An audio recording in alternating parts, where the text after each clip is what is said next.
বন্ধুরা, আমি আজকে পেঁয়াজ, ডিম সেদ্ধ আর এখানে বেসন নিয়ে নিয়েছি। আমি এইটা দিয়ে একটা পকোড়া বানিয়ে দেখাবো।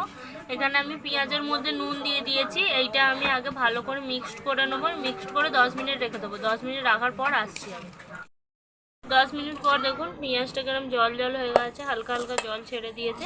এর মধ্যে এবার আমি পরিমাণ মতন বেসন দিয়ে দেবো। এই বেসনটা দিয়ে আমি আগে ভালো করে মাখিয়ে নেবো, তারপরে যদি লাগে আমি আবার দেবো।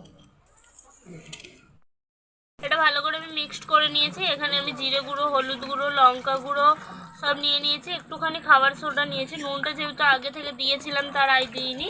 এটা আমি দিয়ে দেবো এবার এর মধ্যে। দিয়ে আবার আমি ভালো করে মেখে নেবো।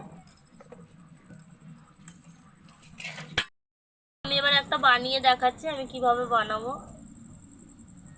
প্রথমে হাতে বেসন পেঁয়াজ মাখাটাকে নেবেন, এরকম করবেন, পেতে নেবেন হাতে।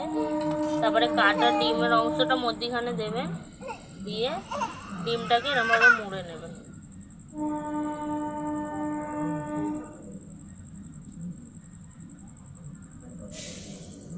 দেখুন কত সুন্দরভাবে মোড়া হয়ে গেছে। দেখুন বন্ধুরা, আমি বানিয়ে নিয়েছি। এবার আমি ভেজে দেখাবো আমি কিভাবে ভাজি। এটা উষ্ণ উষ্ণ গরম হয়ে গেছে। এবার আমি একটা একটা করে ছেড়ে দেবো।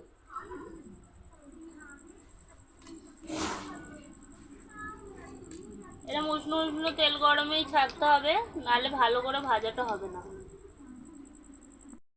দেখুন লাল লাল করে ভাজা হয়ে গেছে। আমি এবার তুলে নেবো।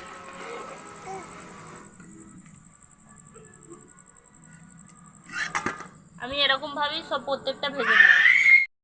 দেখুন বন্ধুরা, আমি লাল লাল করে এগুলোকে ভেজে নিয়েছি।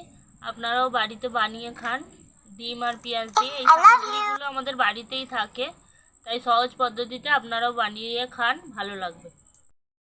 প্লিজ বন্ধুরা like, comment, share and subscribe করে দিন। আপনারা কেউ করছেন না, প্লিজ আমার চ্যানেলটাকে আগে নিয়ে যান, সাবস্ক্রাইব করে দিন।